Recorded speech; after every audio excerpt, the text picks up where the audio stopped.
What's going on, Smart Baseball fans?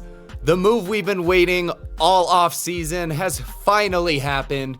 The judge has made a decision, and he is headed back to the New York Yankees. Let's break it down. This is Smartr Baseball, where we not only talk about what's going on in Major League Baseball, but how and why, so that we can become even smarter baseball fans. If you want to support the channel, like the video, subscribe to the page, and turn on notifications so that you can help the channel grow and you don't miss out on any of this content that's going to help you become an even smarter baseball fan. So Aaron Judge has made a decision. The 31-year-old has signed a 9-year, $360 million contract.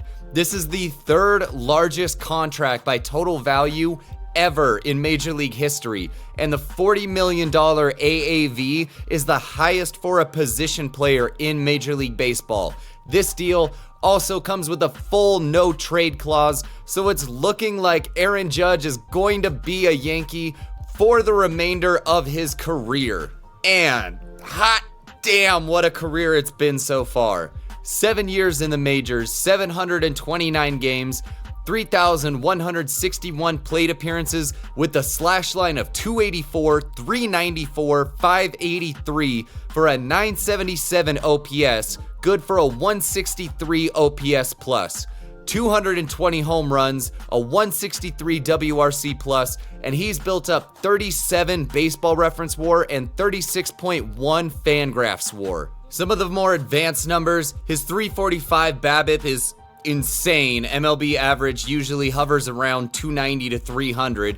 His 299 ISO, 7% home run rate, 95.6 exit velo, 58.6 hard hit percentage.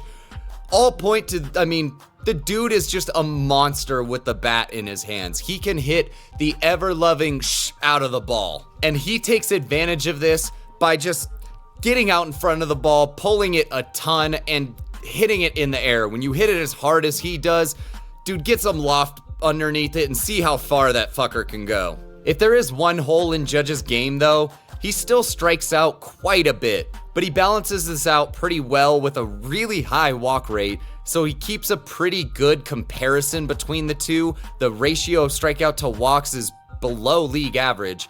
He sees a ton of pitches per plate appearance because he doesn't swing all that much. But on the flip side then, he's not making a high amount of contact, pretty noticeably below average. And the big fella can move a little bit too. 73% stolen base percentage and 43% extra bases taken. Those are pretty decent numbers for a base runner.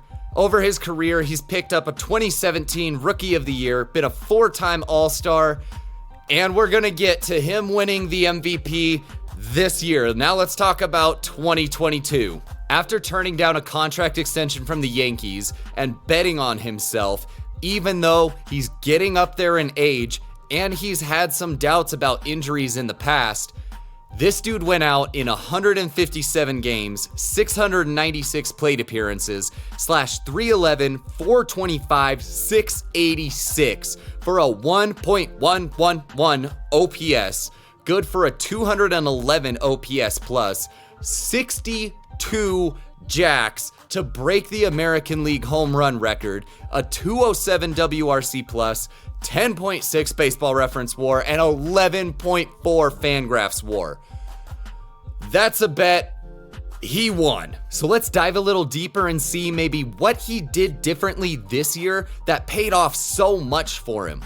His BABIP stayed relatively the same, but his ISO and home run percentage jumped up significantly, despite the fact that his exit velocity was right around his career average. The difference was his hard hit percentage jumped up too, so he was maintaining that high level of just beating the ever-loving hell out of a baseball, but he was doing it a little bit more consistently, so he was seeing more of that power output over the course of the season. And he maximized that power coming out by increasing his fly ball percentage. Line drives dropped, ground balls dropped, but he was just content with bashing the hell out of the ball into the air, which, when you're as big and as strong of a dude as he is and hitting the ball as hard as he is, absolutely you do that, especially pulling it even more than he already did, which is pretty insanely high. Now, while he improved what he did with the bat, he also improved his approach at the plate. I mean, a little bit. Strikeout percentage was down over his career average. He was getting more walks this year, which obviously nobody wanted to pitch to the guy. So his strikeout to walk ratio was down even more than it already has been. He was seeing just about the same amount of pitches per plate appearance, swinging about the same, but he was making higher percentage of contact, so maybe picking and choosing his spots just a little bit more. And this man was gonna do everything he could to get that bag, increasing his stolen base percentage and his extra bases taken. He was out there just giving everything he had to get this money, and goddamn if it didn't pay off. He was an all-star and won the MVP. Well earned, in my opinion. Good job, Aaron. Not that you need my validation, but you got it. So Judge is one of, if not the best offensive players in baseball. But there's two sides to baseball, right? So let's take a look at his defense, where among 51 qualified outfielders, according to Fangraph's advanced fielding metrics, he was 21st in defensive runs saved with 3. His UZR per 150 of 2.6 had him ranked 25th.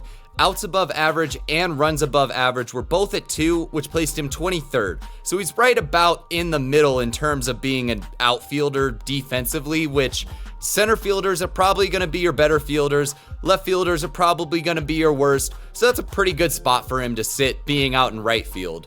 And his Baseball Savant percentile ratings basically back up most of not anything of what we've talked about already. Exit velo, max exit velo, hard hit, all of his expecteds, barrel percentage, 99th or 100%. This dude's insane. He absolutely destroys baseballs. His strikeout percentage being 25th percentile is still really low. That's pretty clearly the hole in his offensive game. But again, 99th percentile walk rate relatively balances that out. 18% whiff rate kind of backs up the strikeouts, but he's not chasing. He has that tendency to kind of swing and miss, which when you swing as hard as he does, yeah, you can kind of give him that. Sprint speed's right about in the middle. The one difference though that kind of jumps out here, Baseball Savant's outs above average has him in the 85th percentile, so a really good fielder. So a little bit of discrepancy there between Baseball Savant and Fangraphs, but he's huge, really strong. We know he's got a cannon 93rd percentile arm rating. And once again, looking back on all of this, it's pretty clear why the Yankees brought him back. You needed to. This dude is one of, if not the better players in baseball. He's been a Yankee his whole career. Keep him as a Yankee his whole career.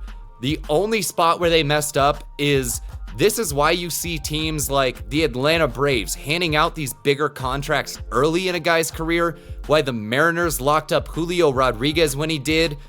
This dude put up 3 seasons, his first full 3 seasons, all with OPSs above 900. You knew what he was back then. Why wouldn't you extend him at that point? Lock him up.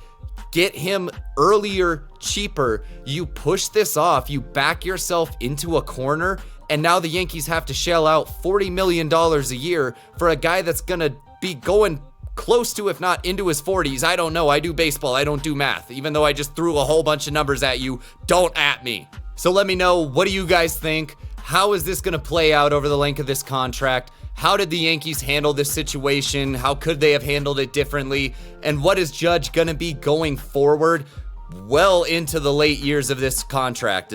That's going to be a lot of money for a dude that's going to be pretty old, and we kind of saw how that played out with Pujols. Not all that great. So comment down below. Once again, if you want to support the channel, drop a like on the video, subscribe to the page, turn on notifications, share it with your friends, shout out of a window. I don't care. However you want to support the channel, I appreciate you just watching and enjoying the content, hopefully. We've got a whole bunch of new content that's going to be coming out here pretty quick, because goddamn, the hot stove is cooking.